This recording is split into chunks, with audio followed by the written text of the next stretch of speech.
Oke. Jadi Pemerintah itu menghormati proses hukum. Jadi biarkan saja proses hukum ini berjalan, dan kita yakin proses hukum ini akan membuka semuanya dengan terang benderang. Jadi yang salah akan dibilang salah di situ, yang tidak bersalah juga jangan dipaksakan jadi salah kan. Yang tidak bersalah juga nanti tentu akan terbukti tidak bersalah. Jadi kita tunggu saja proses-proses seperti ini, dan kita harapkan masyarakat, teman-teman media juga memantau ini dengan proper. Jadi kita tunggu keputusan pengadilannya sehingga kita tidak mendahului keputusan pengadilan. Jadi yang ada sekarang itu kita pantau saja. Jadi kalau dari pemerintah menghormati proses hukum dan tidak mengintervensi proses hukum itu sendiri. Gitu. Komunikasi sama Pak Budi Aryo langsung? Saya tidak punya informasi soal itu, tapi kan kalau komunikasi nggak sulit ya, bisa telepon, bisa ketemu kapan saja. Jadi komunikasi itu bukan sesuatu hal yang sulit, cuma saya belum punya informasi apakah sudah bicara langsung terkait soal ini. Walaupun ini kan juga masih penyebutan aja di dalam proses hukum kan, jadi artinya beliau sendiri juga belum ada proses hukum apa-apa kan gitu. Jadi ya kita pantau saja. Kalau dari kita sih mantau aja yang kayak gitu. Akhirnya dipanggil seperti apa, Pak? Ya ikuti aja prosedur hukum. Ya kita kan nggak mengintervensi proses hukum. Makanya saya bilang yang salah akan kelihatan salah ketika proses hukum ini berjalan. Yang tidak salah juga jangan dipaksain bersalah. Yang tidak salah juga akan kelihatan tidak bersalah kalau dalam proses hukum kan gitu. Terkait usulan KPK yang dana APBN kepada partai politik lebih besar daripada sebelumnya, dari Istana responnya gimana?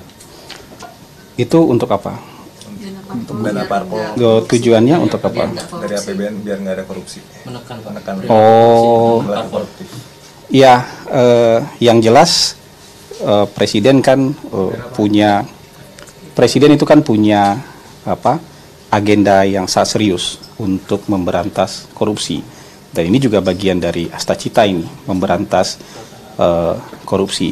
Jadi ide-ide untuk memberantas korupsi itu bisa didiskusikan. Datangnya dari siapapun, ide untuk menekan korupsi itu bisa didiskusikan, dan nanti tentu bisa diproses mana ide terbaik, ya. Ide-ide yang paling masuk akal, mana ide terbaik yang bisa dijadikan produk hukum. Dan kalau kita bicara soal bantuan dana untuk partai, dana bantuan keuangan untuk partai kan sebenarnya sebelumnya sudah ada. Ya, dari sebelum-sebelumnya memang sudah ada. Nah, kalau ada usulan untuk peningkatan seperti ini nanti bisa dikaji nih, bisa didiskusikan.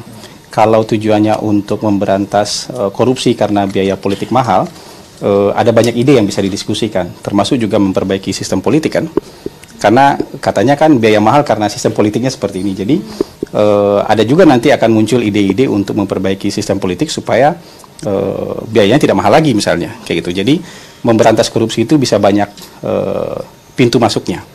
Bisa dari menambah bantuan, bisa dari memperbaiki sistem politik, bisa. Jadi ide-ide ini nanti bisa didiskusikan lebih lanjut supaya bisa jadi produk hukum di DPR kan gitu.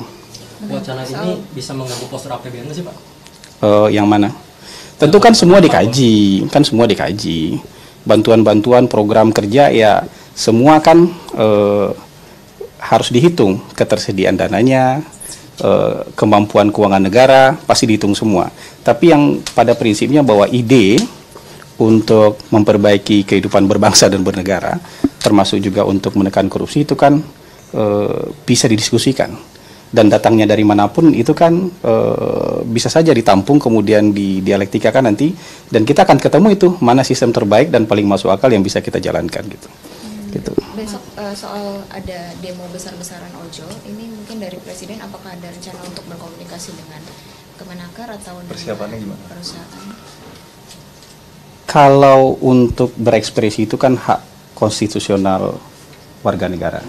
Jadi kalau teman-teman ojol mau mengekspresikan pendapat mereka, itu hak konstitusional mereka. Tentu kita menghimbau supaya tidak terganggu kebutuhan dan kepentingan masyarakat, itu kita menghimbau seperti itu. Dan tadi kita juga mendapatkan informasi dari Kementerian Perhubungan bahwa mereka sudah melakukan dialog, mereka melakukan media briefing ya untuk mengatasi ini, dan dari Kementerian Perhubungan pada prinsipnya terbuka untuk mendiskusikan harapan dan aspirasi dari teman-teman ojol ini. Hari ini kayaknya baru saja selesai itu. Barusan selesai mereka melakukan juga media briefing dengan teman-teman media. Jadi dari Kementerian Perhubungan cepat responnya. Ya, ini terjadi tidak cuma sekali dua kali ya demo ojol ini. Ini adakah perbaikan sistem gitu? Demonstrasi itu dalam negara demokrasi akan selalu ada. Orang yang ingin menyampaikan keinginannya, salah satu caranya adalah dengan seperti itu. Itu hak konstitusional yang tidak bisa kita larang. Nah, aspirasi-aspirasi ini nanti sama kementerian dan lembaga terkait itu akan diolah, dan Kementerian Perhubungan sudah kasih statement bahwa mereka terbuka untuk aspirasi-aspirasi perbaikan aturan dan segala macam gitu. Supaya ini semuanya baik. Jadi bisnis bisa baik, masyarakat juga bisa terlayani dengan baik, kemudian juga teman-teman ojol juga bisa hidupnya lebih baik lagi. Jadi kita cari win-win solutionnya lah. Tapi teknisnya ini ada di teman-teman Kementerian Perhubungan yang lebih banyak terkait dengan ini. Pak, soal janji presiden nggak nyapres lagi Pak, kalau kinerjanya gagal, apa indikatornya dan apa makna janji presiden tersebut Pak? Itu yang di acara Tidar. Itu yang di acara Tidar. Hari ini kan presiden mau mengajak kita semua untuk semangat bekerja. Semuanya dirangkul untuk bisa bekerja untuk merealisasikan janji-janji ketika masa kampanye kemarin. Ya, ada Astacita, ada 17 program prioritas, ada 8 program hasil terbaik cepat, dan sebenarnya ada lebih banyak lagi program-program yang ada dalam buku visi misi ketika kampanye. Jadi presiden mengajak kita semua nih, hari ini sama-sama, semua pendukung presiden, ayo kita kerja mewujudkan janji-janji ketika masa kampanye kemarin. Nanti soal politik itu ada waktunya. Nah, bukan sekarang waktunya mikirin politik, kira-kira presiden mau bilang kayak gitu, dan waktu mikirin politik ada nanti waktunya. Tapi sekarang waktunya kita semua kerja nih, buktikan dulu apa yang kita janjikan kepada masyarakat itu bisa terrealisasi, bisa terwujud. Jadi tunjukkan prestasi lah, nah gitu. Jadi presiden mengajak semua pendukungnya, semua anggota kabinetnya, hari ini tunjukkan prestasi dulu untuk mewujudkan janji-janji pada masa kampanye dulu. Kalau urusan politik adalah waktunya nanti, menjelang pemilu adalah urusan politik nanti waktunya, kan kira-kira begitu. Bapak izin Pak, mungkin klarifikasi penggusuran SLB Pak di Pajajaran Badung Pak, ini kan dinarasikan untuk digusur dan diganti sekolah rakyat Pak, mungkin bisa klarifikasi dari pemerintah Pak seperti apa? Sebenarnya kan pemerintah sudah berikan klarifikasi, Kementerian Sosial, pemerintah Provinsi Bandung Provinsi Jawa Barat sudah memberikan pernyataan yang tegas bahwa tidak digusur, tapi kawasan itu sedang dibangun ulang. Jadi kalau kawasan itu dibangun ulang nanti menjadi sebuah sekolah inklusif. Jadi sekolah rakyat ada di sana, SLB juga ada di sana. Sekarang SLB itu ketika masa dibangun, tentu SLB itu harus dicarikan tempat yang baru untuk sementara. Ingat itu sementara. Tapi memang perlu kita kawal nih teknisnya di lapangan. Pemerintah minta tempat relokasi sementara pun harus layak, harus bagus, harus bisa mendukung kegiatan anak-anak spesial ini, anak-anak berkebutuhan khusus yang bersekolah di sana. Jadi bukan tempat darurat gitu, tapi tempat yang juga layak untuk mereka bisa sekolah di sana. Jadi walaupun itu sifatnya sementara, tetap harus dengan kondisi yang layak bagi mereka. Lokasinya sudah ditentukan Pak? Lokasinya teknisnya tentu kita tanya ke pemerintah Jawa Barat nanti, lokasi mana yang mereka siapkan yang baik dan layak untuk dijadikan tempat sementara bagi adik-adik kita, siswa-siswa SLB ini untuk bisa menjalani kegiatan belajar mengajar mereka sampai kawasan ini selesai dibangun. Sekolah rakyat plus SLB. Jadi nanti akan ada tidak hanya SLB di sana, tapi ada juga sekolah rakyat di situ. SLB dan sekolah rakyat ya Pak? SLB dan sekolah rakyat di lokasi yang sama, SLB dan sekolah rakyat. Pernyataan Menkes yang bilang gaji 15 juta lebih pintar daripada gaji 5 juta ini kan dianggap empati ya Pak. Ada tanggapan nggak? Bisa ditanyakan kepada Pak Menteri Kesehatan nanti kayak gitu. Kan saya nggak bisa membahas pernyataan satu persatu ya. Bisa ditanyakan ke Pak Menteri Kesehatan nanti. Bang Hasan, PDIP tuh minta kadernya untuk menyelaraskan program dengan pusat, tapi tetap kritis untuk check and balances. Istana menanggapinya gimana? Ya bagus itu ya. Jadi ada arahan untuk kepala daerah untuk menyelaraskan program pusat dengan pemerintah di daerah itu justru sangat bagus. Ya, jadi kita optimis justru malah nanti akan nyambung nih program-program dari pusat dengan program-program dari daerah itu akan nyambung. Nah, kalau kritis kan ada ranahnya di DPR. Ya, maksudnya itu tuh tidak bisa kita anggap sebagai sesuatu hal yang buruk yang kritis itu. Yang kritis di mana? Di DPR kan ada kader-kader partai juga dan mereka bisa melakukan pengawasan, mereka bisa melakukan pemantauan supaya program-program yang memang dijanjikan ini bisa terlaksana sebaik mungkin. Jadi kalau pemerintah itu kan dari atas sampai ke bawah itu kompak. Tempatnya kritis itu adalah di DPR. Nah, jadi kalau yang di DPR mau kritis kan nggak apa-apa, sah-sah saja gitu. Jadi kira-kira begitulah. Saya rasa ini positif itu. Untuk pergantian pesawat presiden Pak mungkin ada makna tersendiri Pak atau seperti apa? Oh, diulang lagi ini. Ini terakhir ya. Terakhir ya.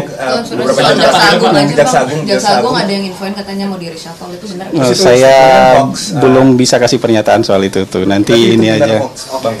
Saya nggak bisa kasih pernyataan lah soal itu ya. Soal itu kan nggak jelas sumber informasinya gitu. Jadi menanggapi yang sesuatu yang nggak jelas itu saya ini.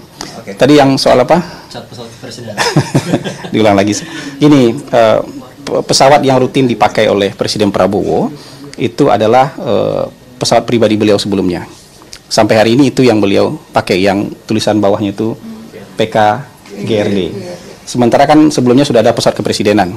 Yang apa ya? PK001 ya. Lambungnya apa tuh yang di bawah itu? Ada pesawat kepresidenan sebelumnya yang lebih dominan merah, kemudian sekarang disamakan cat dan desainnya. Jadi Presiden Prabowo sejauh ini itu masih menggunakan pesawat beliau yang lama ketika beliau jadi Menteri Pertahanan. Sampai hari ini masih sering. Nah, pesawat ini disamakan desainnya supaya jadi pesawat cadangan.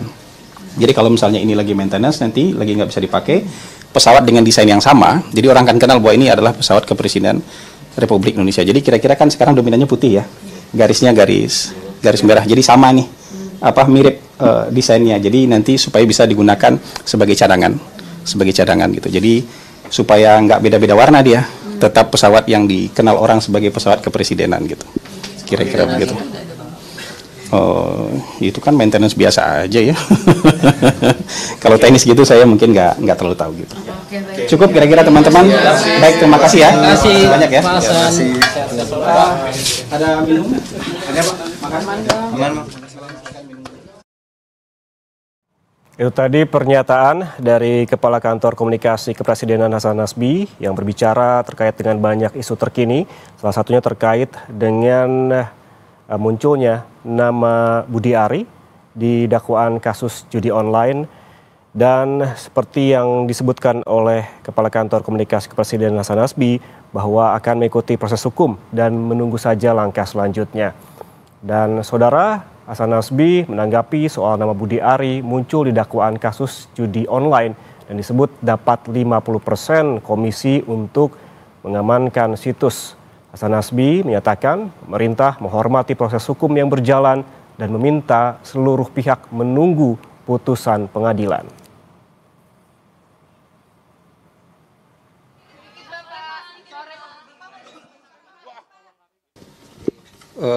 Pemerintah itu menghormati proses hukum. Jadi biarkan saja proses hukum ini berjalan dan kita yakin proses hukum ini akan membuka semuanya dengan terang benderang. Jadi yang salah akan dibilang salah di situ, yang tidak bersalah juga jangan dipaksakan jadi salah kan. Yang tidak bersalah juga nanti tentu akan terbukti tidak bersalah. Jadi kita tunggu saja proses-proses seperti ini dan kita harapkan masyarakat, teman-teman media juga memantau ini dengan proper. Jadi